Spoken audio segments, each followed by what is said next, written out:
No casualties recorded as two containers fall off trailer in Lagos. Boleh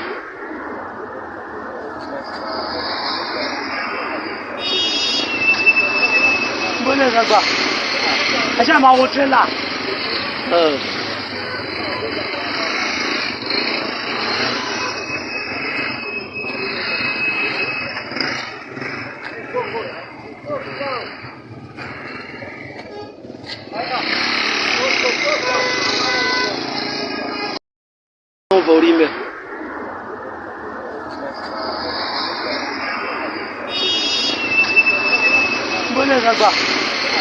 Aja mau trailer.